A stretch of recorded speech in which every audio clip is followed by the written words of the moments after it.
Fala aí, pessoal! Seja bem-vindo a mais um vídeo aqui no canal. Vamos acompanhar as últimas notícias do São Paulo.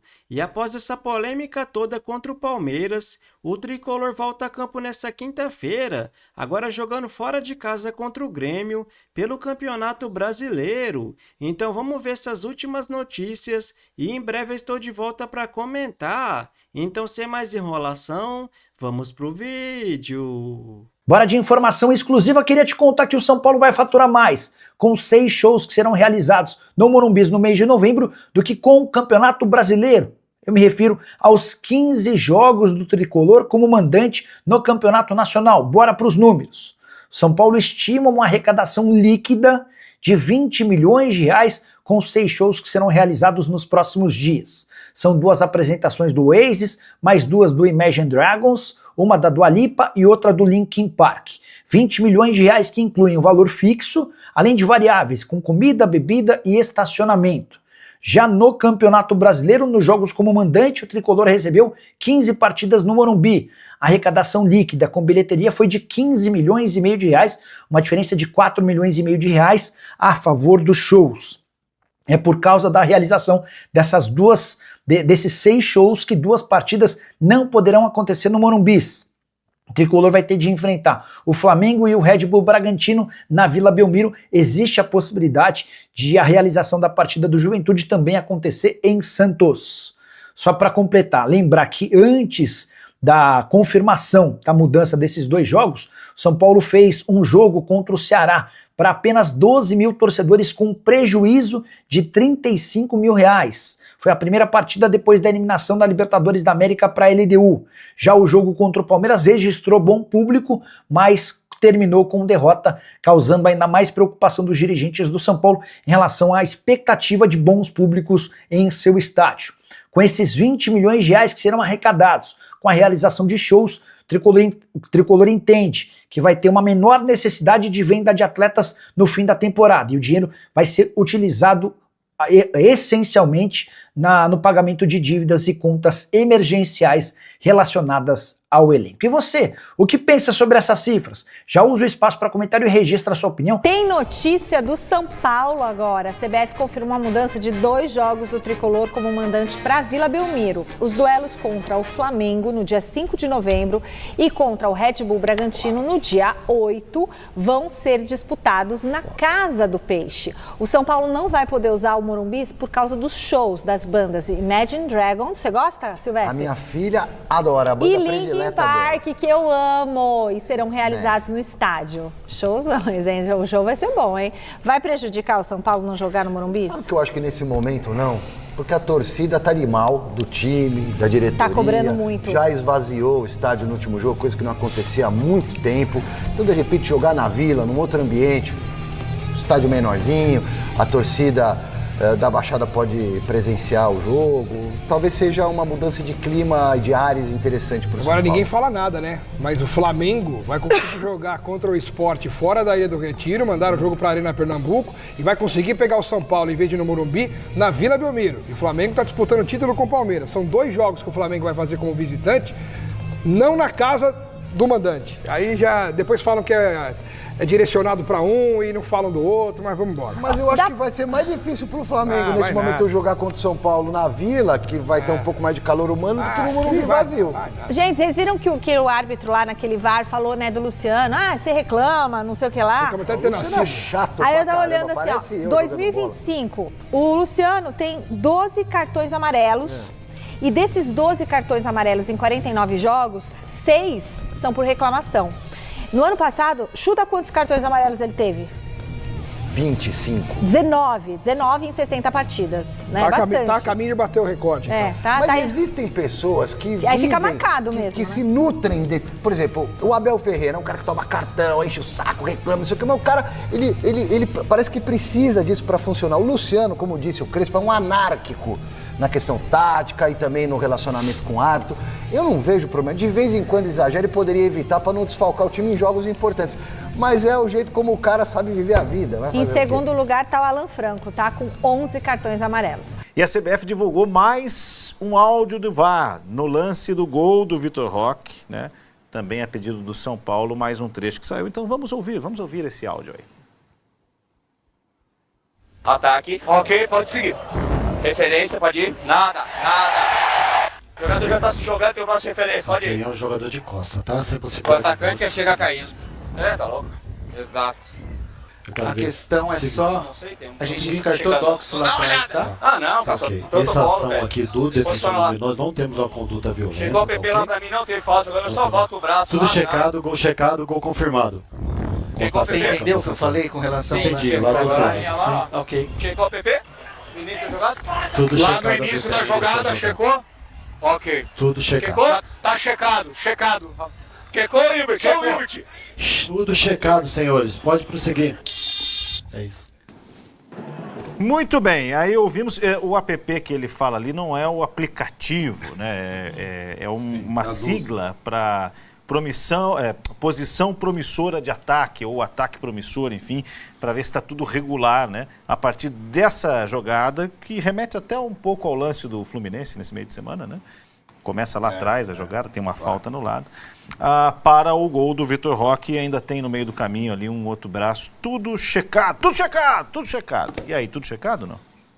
Sim, tudo. Na verdade, 5 lances divulgados, né, na conversa do VAR com o Ramon Abate-Abel. Na verdade, né, quando a gente mostra, e ontem foi assim um pouco, tomei o cuidado de ouvir os áudios na sequência dos lances em que eles aconteceram, né? Teve um lance no primeiro tempo e outros 4 no segundo tempo. E aí acho que dá para chegar a uma conclusão, né? O primeiro lance, que é o pisão do Gustavo Gomes no Tapia, no primeiro tempo, a atitude do árbitro em relação ao VAR é quase uma proibição de intervenção, no diálogo. Só naquele áudio, só naquele primeiro áudio, o VAR, eu quero ver esse pisão, e o Ramon Abate-Abel, com veemência no campo, desautoriza o VAR. A partir aí as outras situações, incluindo o pênalti escandaloso, o VAR, ele quase que, o diálogo muda o tom, e ele simplesmente repete palavras do Ramon Abate-Abel, como escorregão, como e tudo mais, ou no lance do pisão do Andrés e tudo mais. E aí, para mim, o que serve essa divulgação do VAR? Para provar, ou para mostrar, que o Ramon Abate-Abel praticamente apitou, chamou o jogo para ele e apitou sem querer interferência externa alguma, o que é incomum, né, nesse Campeonato Brasileiro. Todos os lances que você citou, de comparação com jogos, é o contrário. A interferência ou intervenção do VAR em algum lance. Ou para marcar um pênalti, ou para voltar um gol, ou para não sei o que lá. E nesse jogo, o VAR, e acho que essa era a curiosidade, o jogo com tantos lances polêmicos, o VAR não atuou, não teve espaço para atuar. Essa é a conclusão que fica depois de ouvi-los algumas vezes. A questão está evidente que o Ramon Abate-Abel aplicou mal a regra. Em alguns casos aí... Ou não sabe a regra. Ou não conhece, ou segue de um estilo de arbitragem que não condiz com aquilo que se espera do árbitro. Não estou julgando aqui caráter, estou dizendo dos erros que ele comete. O árbitro da segunda divisão é fácil você afastar. E o que vai acontecer nessa comissão de arbitragem? Qual será a consequência? Então, a primeira questão é a comissão de arbitragem. Quando tem uma crise, lá, data FIFA, todo mundo vai para Teresópolis, passa esse lance, ou o jogo do Ramon Abate-Abel vai passar 500 vezes, isso aqui é não sei o quê, isso aqui é falta, não sei o que lá. Curso de reciclagem de árbitros, vai ser a primeira providência do Rodrigo Martins Sintra, que eu acho que, se o campeonato não tivesse na fase final, teria já sido destituído. É ele que tinha que vir dar a explicação. É claro, é evidente. Não é o Casares, não é a Leila, não é nem o Abel, nem o Abate-Abel. Papi. É ele. É ele que, aliás, transformou esse árbitro no árbitro principal e escalou esse árbitro para os 2 jogos principais da semana. E o árbitro mostrou não conhecer a regra. E teve uma arbitragem desastrosa, né? Isso é eu não sei quando ele vai voltar a apitar. Talvez ele não apite nunca mais jogo do São Paulo. Tem isso também, né, Napoleão? o árbitro do Goiás Atlético, ele foi afastado, sumiu, mas ninguém notou. Esse árbitro, Ramon Abate Abel, provavelmente está sendo linchado, ameaçado, tal, não sei o quê, porque a notoriedade é grande. Né? Então é o peso de você estar em evidência e o peso de você estar num jogo com menos evidência. Agora, o que vai continuar acontecendo é a questão do STJD. Isso é uma outra situação. Né? Então teve denúncia grave, e aí vai ser ouvido o Ramon Abate Abel, o VAR, os cartosos do São Paulo, lá, o Vitor Roque, isso vai ter, o Boto, isso vai ter continuidade na justiça desportiva. As coisas boas, as melhores coisas que existiam de arbitragem antes do VAR, antes de virarem 13 pessoas, eram 3, né? Era justamente o entrosamento do trio. Você percebeu que eles fazem questão de nunca repetirem o VAR com o árbitro? Não seria muito mais plausível você entrosar um árbitro com o cara do VAR? O VAR. Então, quando vai o Abate, vai o Cicrano para o mesmo jogo. Porque aí não aconteceria, na minha visão, um tentaria ajudar o outro mesmo. E você entende essa situação? Como era mais ou menos o Bandeirinha com o... Tem um time. Tem um time, evidente. Lembrando que não é mais no estádio, certo? Sim, é uma mas central que no Rio de seja. Janeiro. Não precisa. Na sede da CBF, todos os VAR vão para lá e os árbitros se espalham pelo país, tá? Então, só porque as pessoas acham que eles pegaram o voo e não, estariam aqui no Morumbi? Não. Mas, inclusive, nas avaliações e tudo mais, olha, a dupla, VAR e árbitro de campo atuou assim, dessa forma.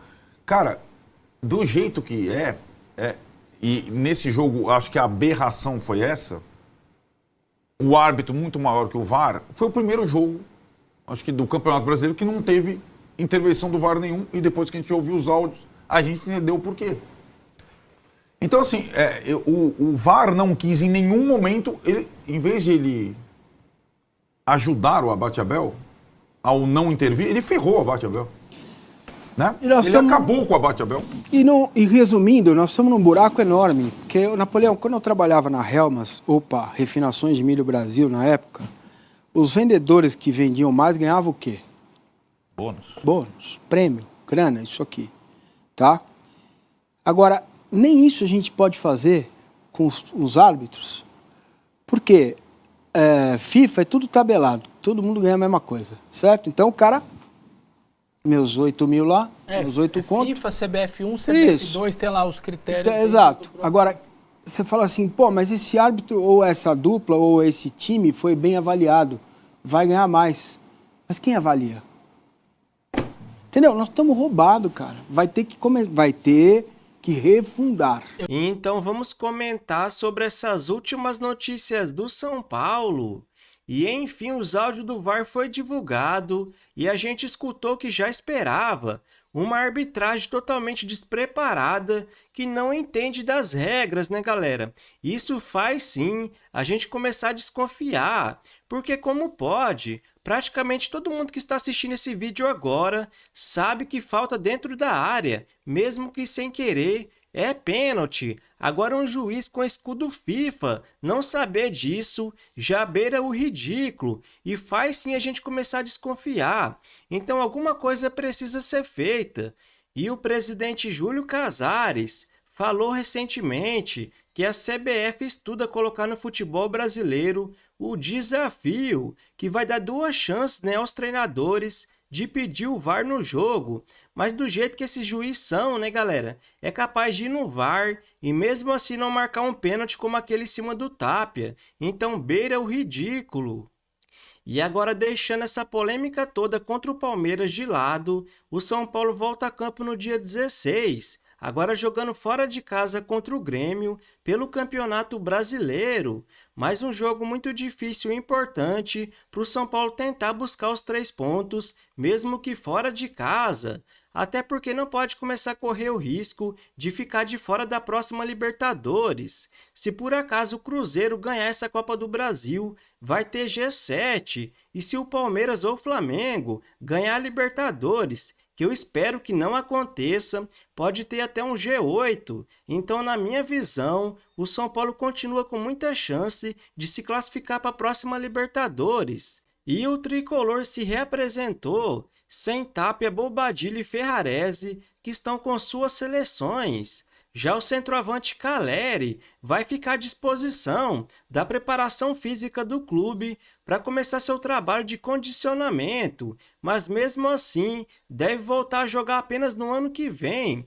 Por isso que eu sempre venho falando aqui nos últimos vídeos, já que o São Paulo quer sair dessa grave crise financeira, precisa parar de trazer esses jogadores veteranos para baixar sua folha de pagamento, porque a maioria só fica machucado. Olha o Oscar, o Wendel, Luiz Gustavo, sempre joga 1, 2, 3 jogos e fica 1, 2, 3 meses fora. E no final, né, galera, o São Paulo precisa vender os garotos da base, como o Matheus Alves, o Lucas Ferreira, o William Gomes e o Henrique Carmo, para pagar o salário desses veteranos. Do que adianta estar livre no mercado, porque a maioria ganha um alto salário, luvas, direito de imagem e no final não compensa. Olha o Oscar, por exemplo, só do São Paulo por mês ganha mais de 1,5 milhão. No final do ano, contando 13º mais impostos, ganha mais de 20 milhões de reais. Isso precisa mudar, né, galera? O São Paulo precisa, na minha visão, investir mais na base e em jogadores mais jovens, como Marcos Antônio, por exemplo. E o tricolor tem mais 11 jogos pela frente, pelo Campeonato Brasileiro, para tentar buscar uma vaga na próxima Libertadores. No dia 16, joga fora de casa contra o Grêmio.